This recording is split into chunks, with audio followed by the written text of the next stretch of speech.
Hello guys, आज के इस वीडियो में हम स्टार्ट करने जा रहे हैं ऑडिट वर्किंग पेपर।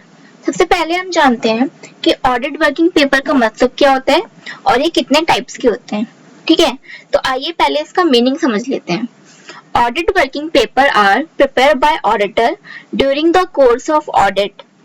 जो ऑडिट वर्किंग पेपर होता है वो ऑडिटर प्रिपेयर करता है जब वो ऑडिट कर रहा होता है। ठीक है, it is a property of auditor and it be assessed only by audit staff and principal auditor। ये ऑडिट वर्किंग पेपर जो है वो ऑडिटर की प्रॉपर्टी है, मतलब ऑडिटर का हक है उसमें। और इसको कौन कौन देख सकता है? Audit staff and principal auditor, मतलब जो ऑडिटर के साथ वाले लोग हैं जो उसकी हेल्प कर रहे हैं वो देख सकते हैं, और जो ऑडिटर खुद है, मेन वाला ऑडिटर है, वो देख सकता है। ठीक है, Audit working paper shall be written by auditor for the period of 7 years after completion of audit। ठीक है, Audit working paper provide link between client's books of account and audit report। Audit working paper shall contain following। Audit working paper में क्या क्या होता है? Name of the client, nature of engagement, nature of condition of client report, types of audit report, nature and complexity of books of accounts and client। ठीक है,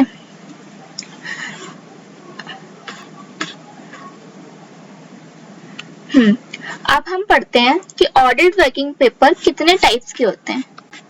ठीक है, तो चलिए, audit working paper shall be classify into following two parts. ठीक है, two parts के दो तरह से होते हैं ऑडिट वर्किंग पेपर। ठीक है, permanent file and current file. ठीक है, सबसे पहले जानते हैं कि परमानेंट फाइल क्या होती है। परमानेंट फाइल का मतलब है, जैसे कि परमानेंट फाइल ना एक तरह से वो होती है कि जो एक बार ऑडिटर ने ले ली तो उसको बार बार उसकी जरूरत नहीं है, मतलब वो कभी चेंज नहीं होती। और करंट फाइल क्या है कि वो हर साल चेंज होती रहती है। जैसे कि मैं आपको एग्जांपल देती हूँ, परमानेंट फाइल का एग्जांपल हम कह सकते हैं, जैसे कि मान लो एमओ है। ठीक है, memorandum of association of company. किसी कंपनी का जो ये मेमोरेंडम होता है वो एक ही रहेगा ना, चेंज तो होगा नहीं हर साल। ठीक है, तो ये परमानेंट फाइल में आ सकता है। और करंट फाइल में जैसे कि मान लो फाइनेंशियल स्टेटमेंट्स है, जो एक फाइनेंशियल ईयर के लिए एक बनती है और हर साल के लिए अलग अलग बनती है, तो वो तो हर साल अलग अलग ही चाहिए होंगी। ठीक है, वो एक ऐसा तो हो नहीं सकता ना कि हम ऑडिट करने जा रहे हैं 22, 23 का और हम जो अकाउंट्स है वो देख रहे हैं 21, 22 की, ऐसे तो हो नहीं सकता ना। ठीक है, तो चलिए इसके एग्जांपल पढ़ लेते हैं। परमानेंट फाइल में आता है copy of MOA and AOA, prospectus, list of supplier, list of major customer, major मतलब जो इम्पोर्टेंट है, detail of bank account, list of BOD, authorised signatures, list of related party, list of accounting policy, detail of lenders, copy of legal documents, detail of creation regarding charge on assets। ठीक है, I hope आपको ये वाले point समझ आ गए होंगे। इसमें समझाने जैसा कुछ भी नहीं है, बस एक बार रीड आउट कर लो तो हो जाएगा। अब आता है करंट फाइल में क्या क्या है? Copy of financial statement, detail of accounting estimates, copy of audit engagement letter, queries raised by auditor during the course of audit, reply given by management। वही के मतलब ऑडिटर को क्या क्या क्वेरीज आ रही हैं वो उसमें लिख देता है उसमें करंट फाइल में, और जो उसका जो मैनेजमेंट ने रिप्लाई किया है वो भी उसमें आ जाएगा। डिटेल मेंट्स बुक। ठीक है, analyse of ratio workings, copy previous year audit report, balance confirmation received by auditor from debtor and any third party, and audit notebook। ठीक है, तो इसमें ये तो यही था कि दो तरह की फाइल आपको समझ आ गए होंगे कि परमानेंट फाइल का मतलब क्या था और करंट फाइल का मतलब क्या था।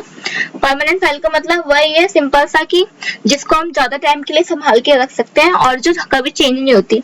अब जैसे कि मान लो किसी कंपनी को ऑडिट करने जा रहे हैं और उसी कंपनी के हमारे पास एमओए है। ठीक है, मेमोरेंडम ऑफ एसोसिएशन हमारे पास है और हम 5 साल के लिए अपॉइंट हुए हैं उस कंपनी में, तो क्या हम उससे हर बार मांगेंगे अब कि सर हमें अपना एमओए दीजिए, हर साल थोड़ी ना मांगेंगे, कितना अजीब भी लगेगा। तो वो फाइल ऑडिटर की परमानेंट है, वो फाइल ऑडिटर दोबारा दोबारा नहीं मांगता, एक बार मिल गई ठीक है, एक बार रख ली उसे। बट जो करंट फाइल है, जैसे कि मान लो फाइनेंशियल स्टेटमेंट से मैनेजमेंट से मांगनी है उसे, तो वो हर बार ही मांगेगा ना, एक बार से तो कुछ होगा नहीं, ठीक है, क्योंकि वो हर साल की अलग अलग है। तो सिंपल सी बात ये है कि जिन भी चीजों में चेंजेस आते हैं वो आते हैं करंट फाइल में, और जो चीज जिनमें में चेंजेस नहीं आते, वो जो एक बार बन गई वो बन गई, उसे कह सकते हैं हम परमानेंट फाइल, ठीक है। आई होप इसका मतलब आपको समझ आ गया होगा, ठीक है। आई होप आपको ऑडिट वर्किंग पेपर का मतलब क्लियर हो गया होगा। ये ऑडिटर प्रिपेयर करता है, ठीक है, और ये ऑडिटर की प्रॉपर्टी है, ये सब है। एक बार इसको आप पढ़ लीजिए और इसके नोट्स बना लीजिए, आपको समझ आ जाएगा अच्छे से। Okay, thank you very much.